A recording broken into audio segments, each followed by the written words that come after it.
अस्सलाम वालेकुम नादरीन, आप यूट्यूब चैनल देख रहे हैं। मैं इमरान खान हूँ। ख़ित्ते की सूरत हाल लगातार बिगड़ी हुई है, अभी तक हालात ठीक नहीं हो रहे हैं। हम आपके साथ तमाम चीज़ें शेयर कर देते हैं। पाकिस्तान के हवाले से बड़ी परेशान कुन इतलात हैं।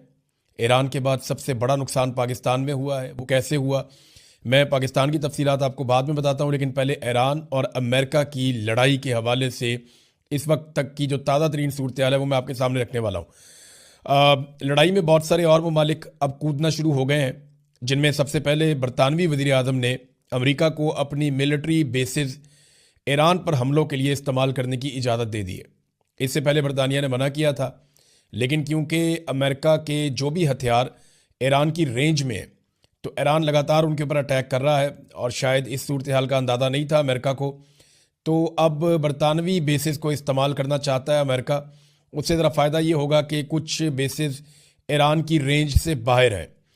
एक ये भी इतला आई है कि साइप्रस जो है वो तुर्की के पास है और यूनान के पास है आधा, और बीच में कुछ एरिया जो है वो बरतानिया के पास भी है, और वहाँ पे बरतानिया की मिलिट्री बेस है, उसके ऊपर भी ईरान ने मिसाइल दागा है, वहाँ पे भी हमला किया है। और फ्रांस, जर्मनी और बरतानिया का एक मुश्तरका बयान भी आया, यानी अब ये ममालिक आहिस्ता आहिस्ता इस जंग का हिस्सा बनने की तरफ आ रहे हैं। ये जो मुश्तरका बयान है, इसमें इन ममालिक ने कहा कि ज़रूरत पड़ी तो ईरान के ख़िलाफ़ दिफाई कार्रवाई करने का पूरा हक रखते हैं, यानी हम भी एक अस्करी कार्रवाई कर सकते हैं ईरान के ख़िलाफ़। तो फ्रांस और जर्मनी भी बरतानिया के साथ खड़े हो गए, तो अमेरिका को आहिस्ता आहिस्ता इत्तहादी मिल रहे हैं।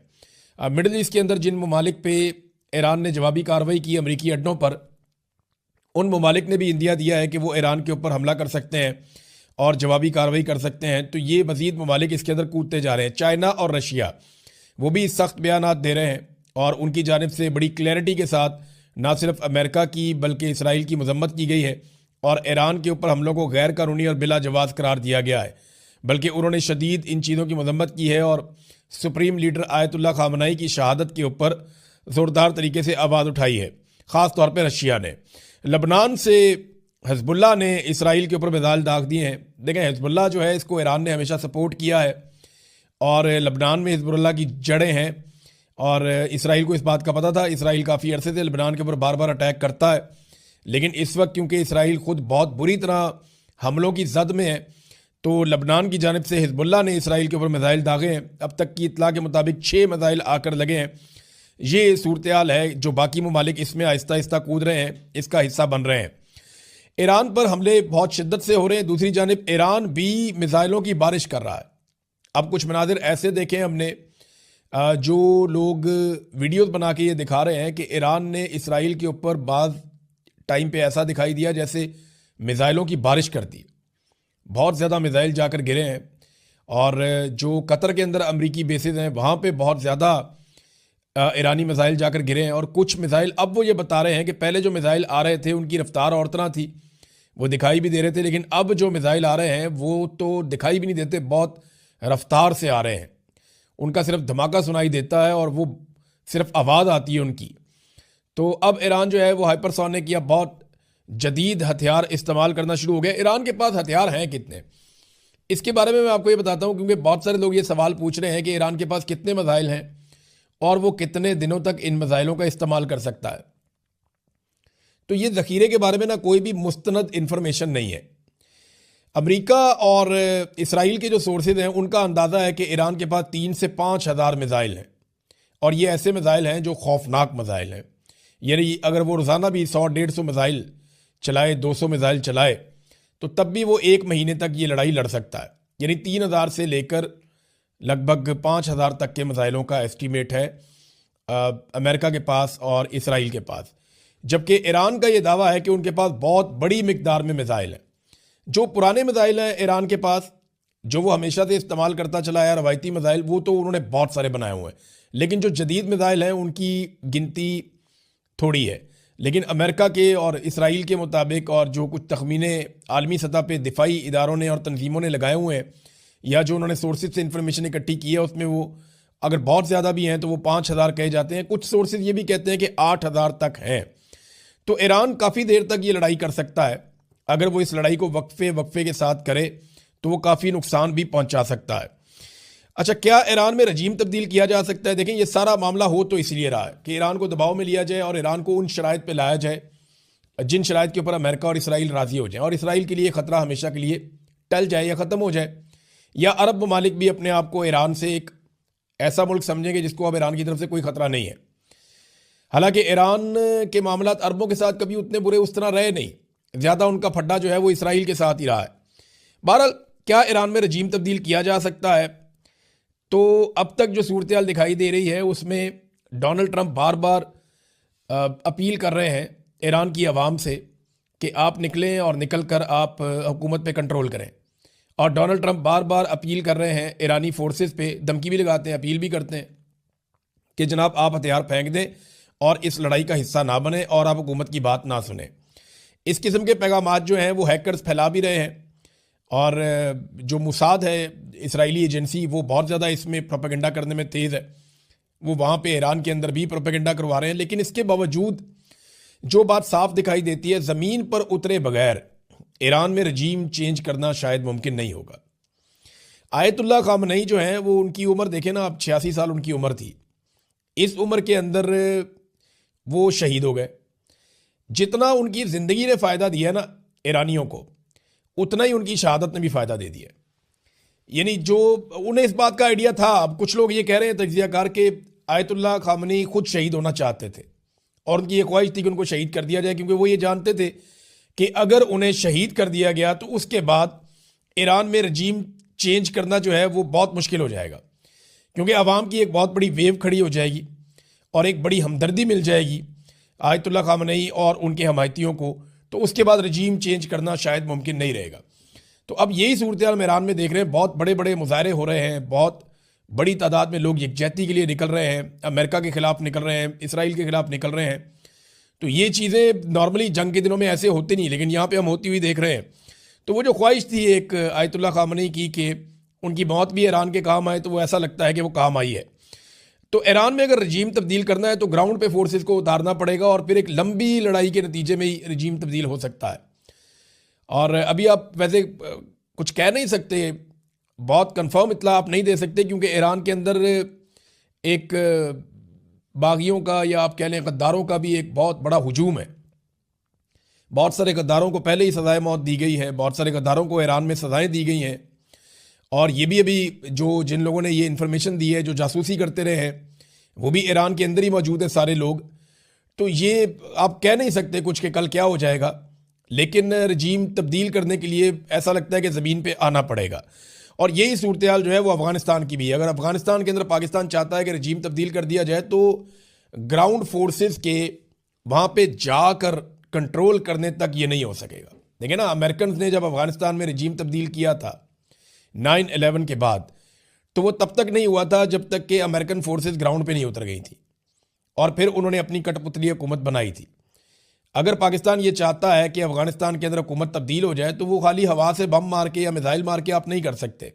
ये तालिबान जाएंगे, जाके पहाड़ों में छुप जाएंगे, वहाँ से हुकूमत चलाएंगे, कोई और हुकूमत कंट्रोल कर ही नहीं पाएगा, ये उनको मारेंगे। तो आपको ग्राउंड के ऊपर मुस्तकिल अपनी फ़ौज बैठानी पड़ेगी अगर रजीम तब्दील करना है। और यही सूरत हाल ईरान की है। अभी जो एक बड़ा अटैक हुआ है वो चाबहार की जो बंदरगाह है ईरान की, जिस पे चाइना ने बहुत इन्वेस्टमेंट की हुई है, वहाँ पे इसराइली और अमरीकी तैयारे बमबारी कर रहे हैं। और ये चाबहार की जो बंदरगाह है लगभग 70-80 मील दूर है पाकिस्तान गवादर से, ज़्यादा दूर नहीं है। उस तरफ जो है वो चाबहार की बंदरगाह है, इस तरफ जो है वो बंदरगाह है गवादर की। तो ये पाकिस्तान से ज़्यादा दूर नहीं है। वहाँ पे चाबहार के एरिया में बमबारी हो रही है और उसे निशाना बनाया गया है। यहाँ पे चाइना ने इन्वेस्टमेंट भी की हुई है, ये बात हमें ध्यान में रखनी है। नाज़रीन, पीर वाले दिन यानी आज जब आप ये वीलॉग देख रहे हैं तो अभी सुबह का वक्त है।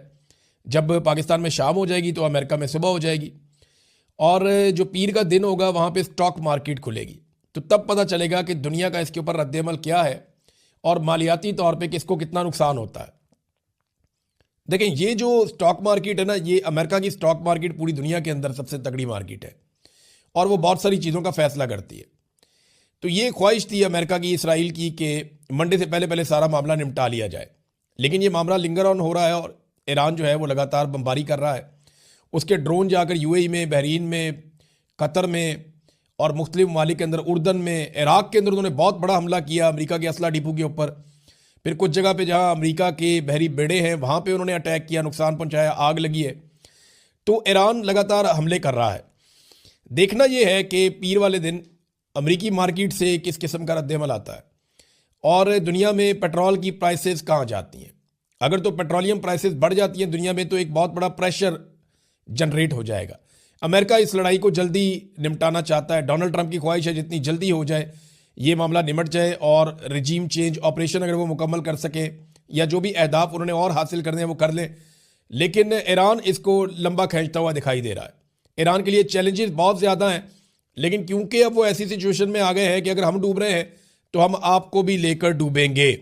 लंबी जंग जो है वो खलीजी ममालिक को भी सूट नहीं करती। आप देखें ना, जो खलीजी ममालिक हैं उनका इन्हिसार 3-4 चीज़ों पे है। नंबर 1, उनका इन्हिसार उनके वसाइल पे है, जो उनके पास तेल है, पेट्रोलियम मसनूआत है, उनके ऊपर उनका बड़ा इन्हिसार है खलीजी ममालिक का, गैस पे और तेल पे, पेट्रोलियम पे। नंबर 2, उनका इन्हिसार है रियल स्टेट पे और सियाहत पे। ये 3 चीज़ें हैं जिन पे बहुत ज़्यादा पैसा कमाते हैं ये ममालिक। यानी सियाहत से बहुत पैसा कमाते हैं। सऊदी अरब के अंदर एक रिलीजियस टूरिज़म है, वो बहुत बड़े पैमाने पे पैसा वो कमाते हैं। और दूसरा जो है वो तेल की, देखें अब आमदरफ्ती रुक जाएगी अगर समंदर के हालात ठीक नहीं होंगे और ईरान रास्ते बंद रखेगा और ये ख़तरा रहेगा कि तेल बरदार जो जहाज़ जा रहे हैं उनके ऊपर मिसाइल गिर जाएगा, तो वो तो पहले ही फ्यूल है, उसके ऊपर तो अगर ड्रोन भी गिर जाए तो वो सारा तबाह हो जाता है। तो ऐसी सूरत हाल में ये बहुत बड़ा सोर्स ऑफ इनकम बंद हो जाता है। फिर टूरिज्म जो है वो टूरिस्ट नहीं आते जहाँ पे बम गिर रहे होते हैं।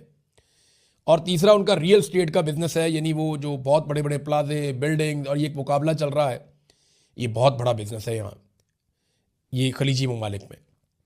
ये तीनों चीज़ों की मार्केट एकदम नीचे की तरफ गई। अब ये जो सूरत हाल बन गई है, खलीजी ममालिक नहीं चाहेंगे कि ये लड़ाई लिंगर ऑन करे। वो ये चाहते हैं कि जल्द अज जल्द इस लड़ाई का नतीजा हो और जो होना है वो हो जाए और लड़ाई बंद हो जाए ताकि चीज़ें नॉर्मलाइज हों। ईरान इस लड़ाई को कितना लंबा खींच सकता है? देखें, इस लड़ाई में पैसा बहुत ज़्यादा खर्च हो रहा है। एक जो मिसाइल है, जो पैट्रियट एयर डिफेंस सिस्टम में अमेरिका इस्तेमाल करता है, उसकी कीमत लगभग $4 मिलियन है। और इसी तरह जो आयरन डूम है उसकी भी कीमत बहुत ज़्यादा है। उनकी जो बैटरीज हैं, उनके जो मिसाइल्स हैं, जो आने वाले मिसाइलों को डिफ्यूज़ करते हैं, ये ईरान जितने का मिसाइल मारता है उससे बहुत ज़्यादा पैसों से वो उसको रोकते हैं, क्योंकि एक एक मिसाइल को मारने के लिए वो नीचे से बहुत सारे मिसाइल फायर करते हैं। तो ये लड़ाई सस्ती भी नहीं है, बहुत महंगी पड़ रही है इस वक्त लड़ाई अमेरिका को और इसराइल को। देखिए, इससे पहले अमेरिका ने जो लड़ाइयाँ लड़ी हैं माजी में, उसमें अमेरिका ने मारा है, रोका नहीं है, क्योंकि अमेरिका के ऊपर इस तरह अटैक नहीं हुआ उनकी बेसिस पे, उनकी चीज़ों पे। अब इस मरतबा ये उल्टा सिलसिला चल रहा है, तो उनको बहुत महंगी ये लड़ाई पड़ रही है और लगातार वो रोकने की कोशिश कर रहे हैं। अब आ जाए नाज़रीन, पाकिस्तान के अंदर सूरत हाल क्या है और किस तरफ जा रही है। पाकिस्तान अब तक जो है वो सबको खुश रखने में कामयाब रहा है। मैं साफ साफ आपसे बात करूँगा। पाकिस्तान को ईरान ने भी कहा जी ठीक है, आपने मजम्मत की, आपका शुक्रिया। खलीजी ममालिक जो हैं, पाकिस्तान ने सबसे रब्ता किया, जी हम आपके साथ हैं।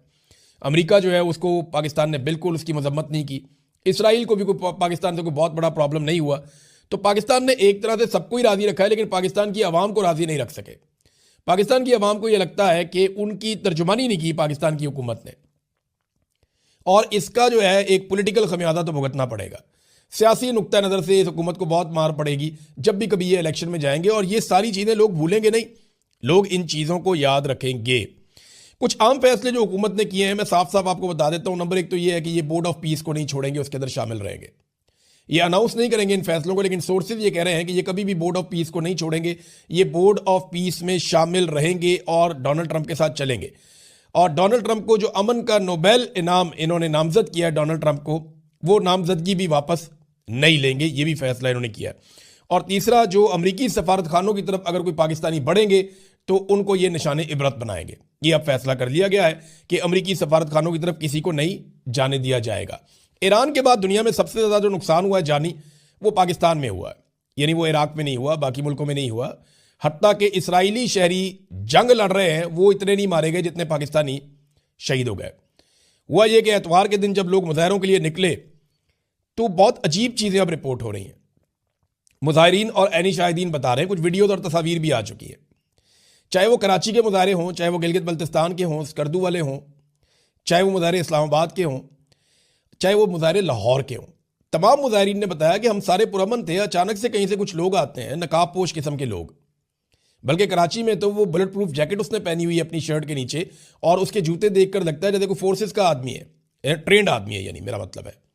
उसके हाथ में पिस्टल है, वो फायरिंग करता है ओट लेकर, नकाब उसने पहना हुआ है, उसके साथ और नकाब पोश भी है। और ये कार्रवाई करने के बाद वो लोगों को खींचता हुआ ले जाता है कौंसल खाने की तरफ। यानी लोगों को इंस्टिगेट किया गया। जो उलमा इकराम है उन्होंने लोगों को कहा था पुरअमन रहना, आपने एहतजाज करना है, लेकिन ये जत्थे कहां से आए, ये लोग कहां से आए? देखिए 9 मई को यही तो हुआ था।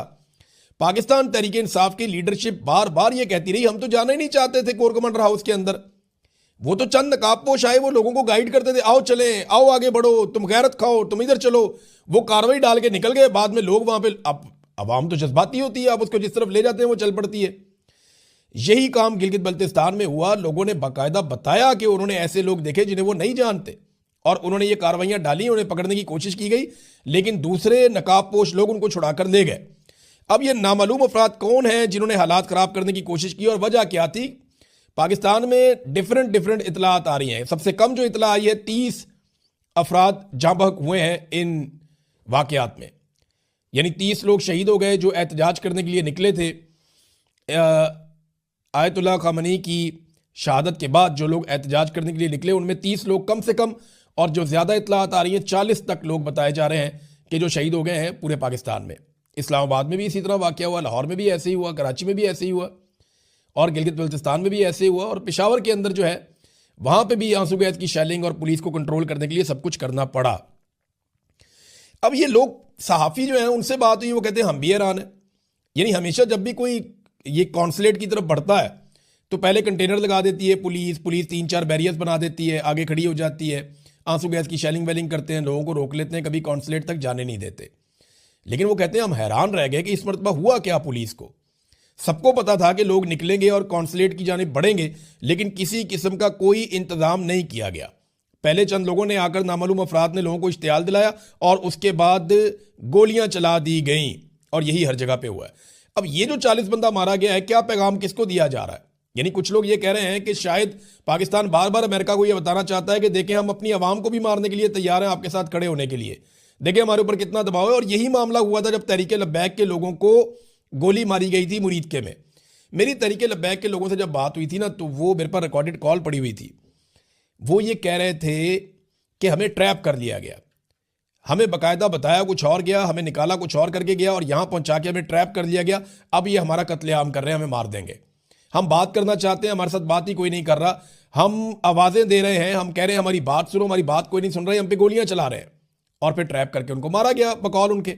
वो भी एक बड़ा कत्लेआम था। जब से आसिम मुनीर साहब पाकिस्तान के आर्मी चीफ बने, 9 मई का एक कत्लेआम हुआ पाकिस्तान में, 26 नवंबर का एक कत्लेआम हुआ पाकिस्तान में, फिर उसके बाद मुरीदके में कत्लेआम हुआ पाकिस्तान में, और अब एक मरतबा फिर पाकिस्तान की 3-4 मुख्तलिफ मकामात के ऊपर कत्लेआम हुआ मुजाहिरीन का।